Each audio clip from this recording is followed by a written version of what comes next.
पिछले 12 वर्षों से हम लोगों ने देखा है कि जिस राज्य में भी चुनाव होता है मोदी जी और अमित शाह को वही राज्य दिखाई देता है। अब अगले 6 महीने तक अचानक से गुजरात के इन दो नेताओं को बिहार की चिंता सताने लगेगी, बिहार की गौरवशाली अतीत की वो चर्चा करने लगेंगे।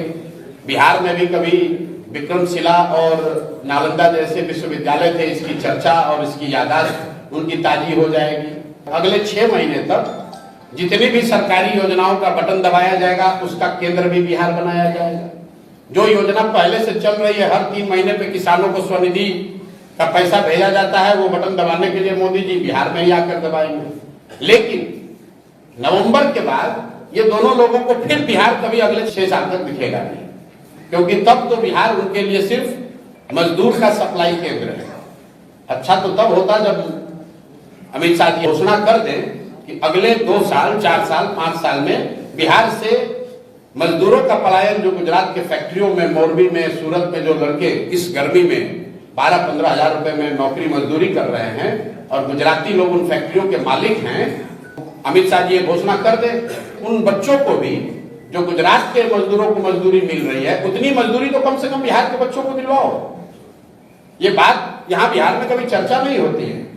हम लोग ये सब कहते हैं कि यहाँ से लोग बाहर मजदूर जाते हैं, लेकिन गुजरात के मजदूरों को उसी फैक्ट्री में जो पैसा मिल रहा है और बिहार के मजदूरों को जो फैक्ट्री में पैसा मिल रहा है, उसमें जमीन आसमान का फर्क है। अच्छा तब लगेगा जब अमित शाह जी बताएं कि गुजरात के जो बड़े उद्योगपति हैं उनमें से कितने लोग बिहार में उद्योग लगाएंगे। पिछले 12-15 साल में तो लगाया नहीं। तो अब जब सुराज जब यहाँ है इन बातों के लिए, तो हम लोग ये जरूर गांव-गांव जाकर कह रहे हैं कि वोट आप लीजिएगा बिहार में और सारा इन्वेस्टमेंट, सारी फैक्ट्रियां, सारी तरक्की होगी गुजरात में। ये नहीं चल सकता है। गुजरात में की तरक्की हो, हम लोग को उससे दिक्कत नहीं है। गुजरात में बुलेट ट्रेन बन रहा है, आप लोग पत्रकार महोदय लोग रोज उस पर चर्चा कर रहे हैं, टिप्पणी कर रहे हैं, न्यूज बनाते हैं। बुलेट ट्रेन बनाने के लिए भारत सरकार ने जापान से 1 लाख करोड़ रुपया का ऋण लिया है। गुजरात में नहीं लिया है, पूरे देश ने ऋण लिया है, जिसमें बिहार का भी 13% हो गया। अगर 1 लाख करोड़ रुपया भारत सरकार ने ऋण लिया तो 13,000 करोड़ रुपया बिहार के लोगों पर भी वो कर्ज हो गया। हम लोग 40 MP जिताकर भेजे हैं, गुजरात से 26 MP गए।